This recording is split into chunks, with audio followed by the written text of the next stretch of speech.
Um país ele tem diversas despesas obrigatórias recorrentes e não recorrentes também, além das despesas políticas dependendo do tipo de governo, para que eles possam ampliar a arrecadação e possam ter aí uma quantidade de capital maior para poder custear as despesas e evitar um déficit fiscal prejudicial. Muitos governos ao redor do mundo, não só, lógico, o Brasil aqui, eles aumentam aí a tributação achando que quanto mais aumentar a carga tributária, mais terá arrecadação.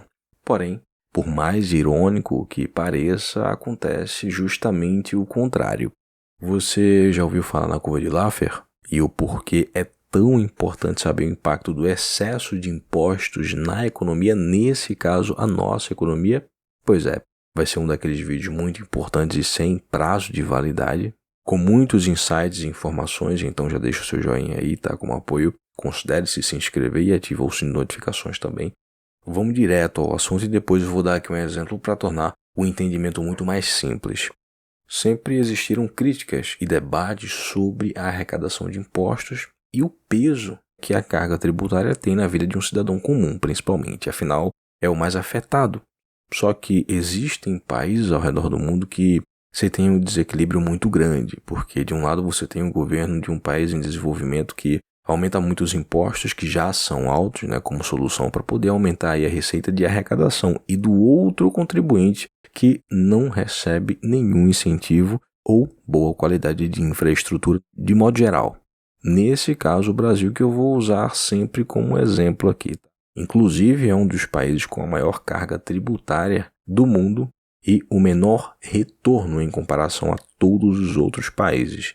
Enfim, um belo dia um economista estadunidense chamado Arthur Laffer, a gente chama aqui Laffer, teve que criar um gráfico, né, com uma curva de ascendência e depois queda para poder mostrar o óbvio para quem tem aí um pensamento arcaico de achar que a solução para poder arrecadar mais é aumentar mais os impostos. Não é tão simples assim. Além de influenciar negativamente o resultado final dos empreendedores e consumidores, né, e consequentemente reduzir o valor, né, que seria arrecadado, ainda tem as maneiras de fazer as sonegações de impostos, tá? E quando não se tem, né, uma solução viável, ao invés de você perder patrimônio, né, muitos investidores, empreendedores e até cidadãos comuns caem fora porque não tem como ter riqueza num país assim, né? E aí a arrecadação cai ainda mais. Esse gráfico que você está vendo aí na tela é a famosa curva de Laffer. Na subida você tem aí uma alta capacidade de arrecadação, enquanto a alíquota de impostos está baixa, mas quando o governo ele aumenta demais, tem uma queda abrupta. E é aí que está o desequilíbrio da relação da alíquota de cobrança de impostos do governo e da sua capacidade de arrecadar dos seus cidadãos. Essa curva demonstra de maneira bem simples que quanto mais sufocado o gerador de receita, o cidadão, menor será a capacidade dele de gerar mais riqueza. Consequentemente, ele não vai conseguir contribuir mais, além da sonegação que cresce bastante aí, ao mesmo tempo que a fuga de empreendedores, negócios, dinheiro, lógico. Quanto maior a carga tributária de um país, menos ele consegue arrecadar. Isso é questão de lógica. Se você tem um negócio e paga muitos impostos, a receita é menor pelo desequilíbrio entre os custos e o lucro. E, no pior dos casos, pode chegar até quebrar, né? E se tem aí um mercado muito sufocado de modo geral. É muito caro até mesmo manter empregados, fornecedores, entre muitos outros, porque a cadeia inteira está abarrotada de taxas e de impostos diretos e indiretos também, né? E o consumidor final ele também é impactado negativamente, porque isso deve ser repassado pela saúde da própria empresa e da própria economia em si. Todo o ecossistema ele é assim. Eu vou dar aqui um exemplo bem bacana, inclusive, tá? Digamos que, nesse momento, eu e você aí vamos virar sócios de uma empresa de vendas, Acumuladores SA, né? Vamos dar esse nome aí, por exemplo. Nela, temos fornecedores, temos a parte logística, temos a parte de infraestrutura voltada à tecnologia para o atendimento, marketing, captação de clientes, temos aí os funcionários. Com isso, temos também despesas e impostos. Fora os impostos repassados pela fábrica que está nos passando o produto final. Afinal, o nosso nicho é vendas, tá? Venda direta. E estamos num país que tem uma das maiores cargas tributárias do mundo e é o mais burocrático. Ter um funcionário custa 2. Isso falando em salário mínimo, mas existe o salário comercial, lógico, que é um pouco maior. Se for um colaborador que tem uma expertise fora da média, dependendo do setor dele, vai muito além. E então, o governo ele anuncia um aumento da taxa de importação, nosso produto fica mais caro, isso aconteceu. No início do ano, o governo anuncia aí uma porcentagem de aumento de salário obrigatoriamente, tá? Vai ter que aumentar, isso também aconteceu. Temos aí um aumento de custo de pessoal, o governo ele acabou de anunciar aí um fim do ICMS do combustível, e aí o combustível aumenta, isso também aconteceu. Temos aí um aumento não só na logística, mas também com a passagem, né, dos nossos colaboradores, que devemos dar por lei. Com esse aumento dos combustíveis, a conta de luz ela vai ficar um pouco mais cara, afinal, esse é um custo que os prestadores de serviço elétrico eles também são impactados e repassam os custos. Com isso, vem aí reajustes, porque o que dói no bolso de um vai doer no bolso de todo mundo. E aí, o nosso aluguel ele aumenta, nossa água também aumenta, nossos custos não recorrentes também vão aumentar. Quem tem um negócio sabe que sempre tem custos não recorrentes, principalmente reforma, né, manutenção e tal, na operação em si. Fora a internet e outros custos ali operacionais com a tecnologia, enfim, é um negócio de vendas.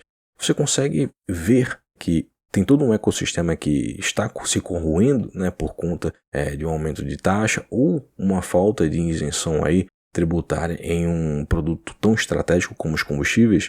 Agora, imagina isso acontecendo a cada 6, 12 meses, diminui o lucro, tem corte de pessoal, é obrigado a demitir e tem outros cortes de custos também, para poder não quebrar.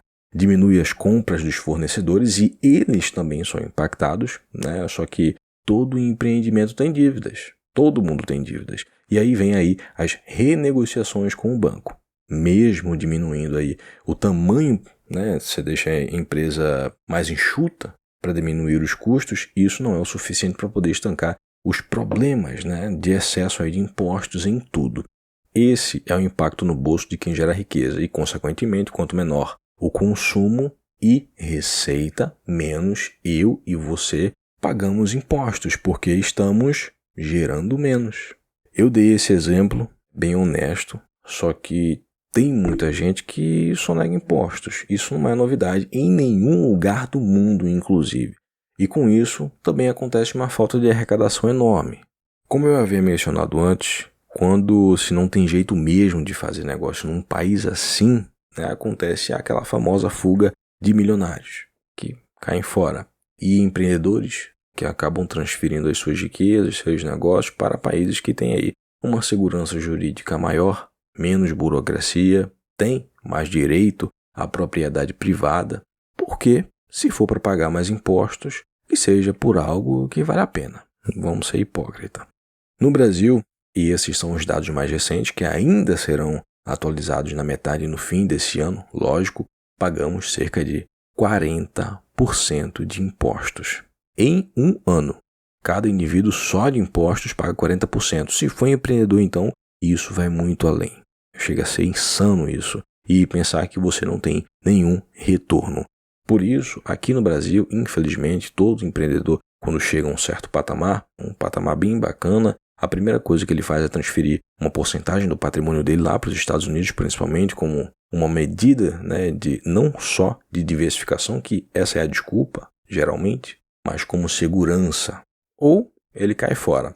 A arrecadação em países assim complicados como o nosso, ela cai por diversos motivos, não só os levados em consideração pelo economista aí que eu respeito muito, Arthur Laffer. Olha, o governo, ele não gera riquezas, tá? Ele administra e gasta o que nós geramos e transferimos de impostos para ele. Na verdade, o Estado ele existe para administrar da segurança, segurança jurídica, direito à propriedade privada, arrecadar e transferir para a sociedade parte do que pagamos a ele. É uma ilusão achar que o Estado ele é uma espécie de mãe, que deve resolver tudo e decidir o que bem entender sobre as nossas vidas. E quando isso acontece, o próprio sistema político, o próprio Estado, ele trata o povo como um bem, quando, na verdade, a sua real finalidade é trabalhar e administrar para nós. Afinal, nós somos os brasileiros. As terras, elas poderiam pertencer facilmente a outros donos, com outro nome, se não fossem os cidadãos brasileiros de bom discernimento, é claro. E dado o momento que estamos vivendo aí, de modo geral, eu acho importante deixar essa observação aí. Bom, o que é que você acha? Qual é a sua opinião? Deixa aí nos comentários, curta para apoiar esse trabalho, compartilha com alguém que você acha que esse conteúdo pode agregar, afinal é muito importante saber disso. Considere-se se inscrever e ative o sino também. Tá? Inscritos têm a preferência nas sugestões de assuntos e de ativos também. Espero ter agregado mais uma vez, com mais informações aí, um vídeo bem bacana para vocês. Um grande abraço e até a próxima.